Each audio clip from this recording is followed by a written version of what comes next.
strawberry patch? Yeah. Are those our first strawberries of the year? Yeah. Yeah? There's the red, ripe strawberries. The red, ripe strawberries.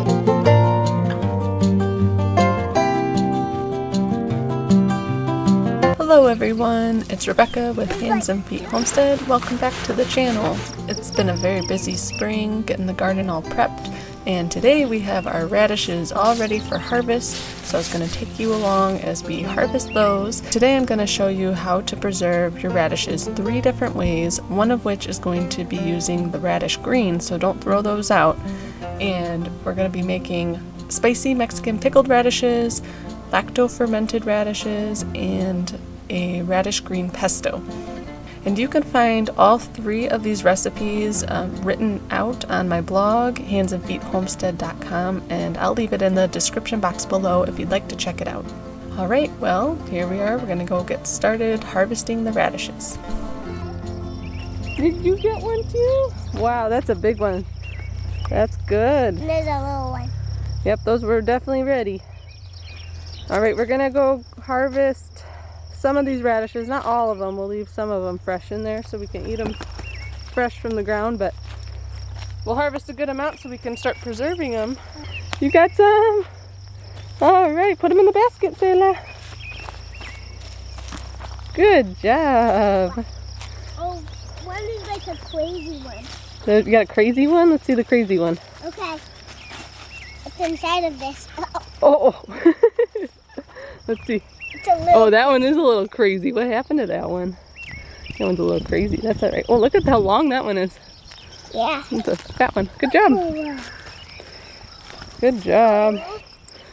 Oh, this is a big one. Here, Selah. Yeah. We gotta get that one out. That one's definitely ready. Oh, look at this silly one. Look at this silly one. Oh, it just broke. It's okay.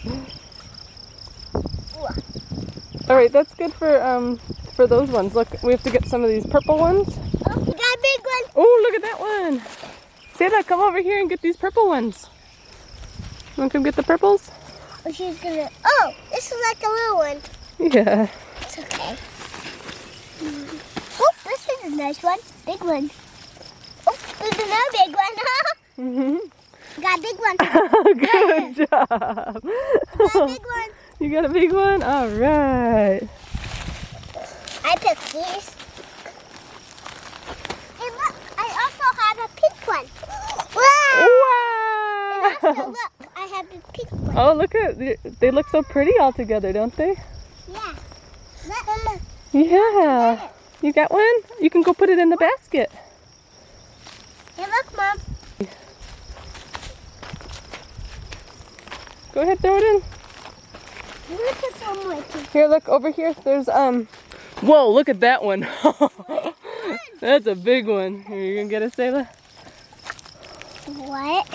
Go ahead, grab it. Let me see. That's a huge one. Oh, man. Yeah. Okay, and then we're gonna get some of the pink round ones that are at the end. So put those in the basket. Okay. And then we'll get the new ones. Can you get some of these pink ones too? Come in here and eat it. You see the pink ones? Oh, look at all these purple ones. Yep. Okay, we're good on the purple ones now. Let's get some of these pink ones. Whoa. Whoa. Okay, I think that's good. What else is I hiding? And then we'll go ahead and bring those inside.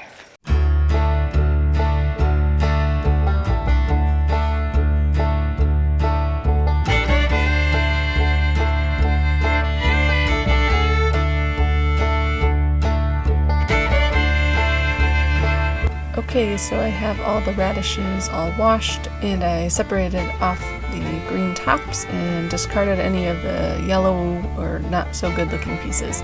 So I'll go ahead and take you through how we're going to do these 3 recipes. So the first I'm going to start by prepping my brines. So right now I'm prepping the brine for the lacto-fermented radishes, and it's basically just water and salt. All you need is 1 teaspoon of salt per 1 cup of water. So I did 3 cups of water and I added 3 teaspoons and shake it up really, really well. So next, I'm going to be diluting my vinegar because I buy it in bulk and from Azure Standard, and it is at 11% or so. So I'm just diluting it down to 5%. You want a 5% vinegar for this recipe, which most distilled vinegars or apple cider vinegars that you buy from the store are. So that's all I'm doing here. I'm not going to go into the calculations of that. Maybe we can talk about that in a future video.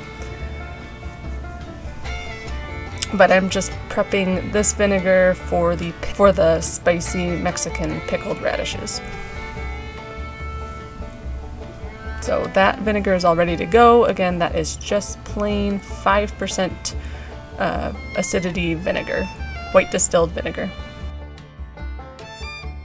You could also use an apple cider vinegar if you wanted to try that too. It'll give it a different flavor though. First step, we're going to be doing the lacto-fermented radishes. You need about 1 pound of radishes for this recipe, so I'm just cutting off the tops and all the tails, cutting off any bad spots. And then after you're done prepping the radishes, you just want to go ahead and slice them. You can really slice the radishes as thin or as thick as you'd like. A mandolin is really helpful for this, and using a cut glove is a good idea to protect your hand. And just slicing them all up and filling up my jar with all of the slices. And there you go, that was about perfect. If you want to do a little over 1 pound of radishes, you could fit a little bit more into the jar, but I did about 1 pound. So all you do is put your radishes in your clean jar, give your saltwater brine a good shake, and then just pour it over the top. Now some people like to dilute a little bit of the salt in a little bit of warm water and then add the cold water when you're making your brine. You can do that, I've done that too, but you really don't have to. As long as you give it a good shake, get it really incorporated. I find that that's not really necessary. Okay, so now you're going to need your fermenting weight and your fermenting lid. These are the Mason tops. I love them. I use it for all my fermenting. I'll link those below if you're interested. There are other ways to get around using those, but I really like these. The weight fits perfectly in there and has a little handle to pull it out. So just put your weight in there and make sure your vegetables are completely covered with the brine. Then you can put your fermenting lid on top and then secure it with a ring. And you can let it sit out on your countertop for about 3 days to a week. You can give it a taste. Once it's sour enough to your liking, you put on a regular mason jar lid, or you can use one of those plastic lids for mason jars. I really like to use those. And then you just stick it in your refrigerator, and it'll last in your refrigerator for 6 months or longer. I also wrote a blog post article, as I mentioned, on this, and there's more details about the benefits of lacto-fermentation along with this recipe in full detail that I will link in the description below. Okay, so up next is going to be the spicy Mexican pickled radish recipe. And again, you're going to need about 1 pound of radishes for this. If anyone's ever tried those classic jalapenos and carrots that you can find at authentic Mexican restaurants, they are so good to put on your tacos. So this is going to be a little bit of a variation on that, and I'm going to be adding radishes because I have lots of them to use. You're going to need about 1/2 pound of carrots, and I'm just peeling and slicing them. I'm slicing the carrots on a diagonal, and you can slice your vegetables as thin or as thick as you'd like. I like mine to go a little bit thicker just to add a little more crunch to the final product, but that's up to you. And then here I'm just slicing up the radishes. And then you're going to need about 1/2 of an onion sliced. And you're going to need about 6 cloves of garlic, and I like to smash them with my knife just to get a little more flavor in there. And then you're going to want about a cup of sliced jalapenos, and then you want to put them all in a bowl, get it all mixed up and evenly incorporated, and then you can just go ahead and put all the vegetables into your jar just to make sure you have the right amount. And this filled up a 1/2 gallon jar pretty perfectly. You could squeeze a little bit more in there if you'd like, because after you cook the vegetables it does shrink down a little bit, but this was fine for me. So then I'm going to measure out my brine. You need 2 cups of vinegar, 5% acidity, and 2 cups of water.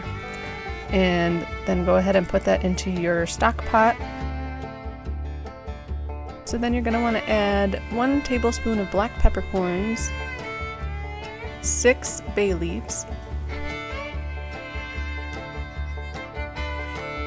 1 tablespoon of oil. I'm using avocado oil, you could use olive oil, and 1 tablespoon of oregano. Mexican oregano is great if you have it, or just regular Greek oregano, which is what I have.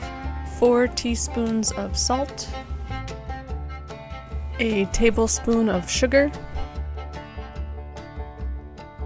and then you want to put all of your vegetables into the pot, and we're going to bring our pot to a boil and then reduce it down to a simmer and let it simmer for 15 minutes. You can alternatively decide to saute your vegetables in the oil. I just added the oil in just to save myself a step, but you could definitely saute your vegetables in the oil and then add all the liquid in after if you would prefer. You can just go ahead and spoon your vegetables into your jar and then cover it with the brine, and you're done. And this is meant to be a quick refrigerator pickle recipe, not a canning recipe, but I just want to mention, do not ever can anything with oil.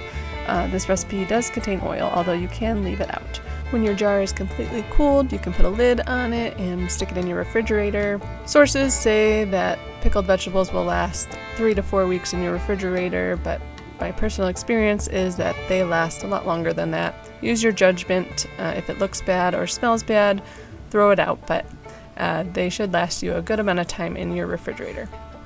So on to our radish greens pesto.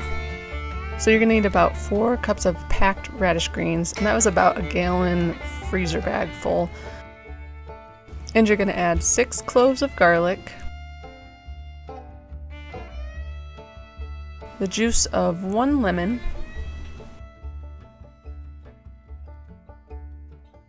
1/3 cup of oil, I used olive oil, 1 cup of shredded Parmesan cheese, and then a cup of chopped walnuts. You can use pine nuts, but those are expensive. I'm using walnuts, and I toasted them in my cast iron just until they get that toasty, good flavor to them, and then I added that to the blender as well. And that's all the ingredients, and then you just go ahead and blend it up in your blender, and you can add salt and pepper to taste, and you can add more olive oil as needed to thin it out enough to get it to blend together well, and then just pour it into a glass jar. This makes about 1 pint. We just recently, the other day, finished up our basil pesto from last year's garden, and so I'm glad to have this recipe to hold me over until I can harvest the basil this year and make some new ones. And even my little ones really liked it. I wasn't counting on it, but they loved it, and we were able to enjoy this over some pasta with some chicken for a chicken radish green pesto pasta. So that's an idea of how to use it. So I also just wanted to mention really quick, for the lacto-fermented radishes, if you have a different batch of lacto-fermented vegetables, these are my green beans I had fermented from last year. We just got out our last jar, and I'm just using the brine from that to add a little splash to these radishes, and that'll help jumpstart the fermentation process. It's just totally optional, you don't need to do that. So if you don't have one, don't worry, you can just use the salt and the water and it'll be totally fine. But I just wanted to mention that. So that's it. That's all 3 recipes for you. I hope this was helpful in giving you some ideas of how to use your radishes. And the fall is a great time to plant radishes too. So if this wasn't on time for your spring harvest, you can use this in the fall. And as I said before, all the recipes will be linked below, and all of the tools that I use as well. Before we close out this video, I just wanted to share with you some footage of our butterflies that we grew this year. This is a really fun project for your little kids. So we got the caterpillars in the mail, and it came with everything that we needed. And then we watched them eat and get bigger, and then they went and turned into their chrysalises. And then you move them into the butterfly net, and then they all turned into butterflies. It was really cool to see.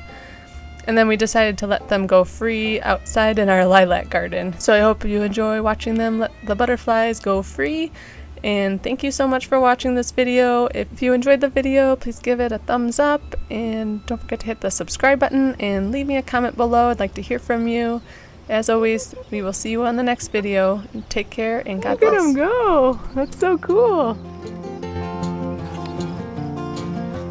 Put him in Hannah's butterfly garden.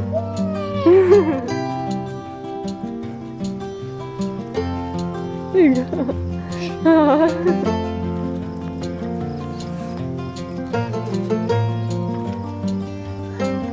There it goes. There he is. There it goes. This one's still hanging around.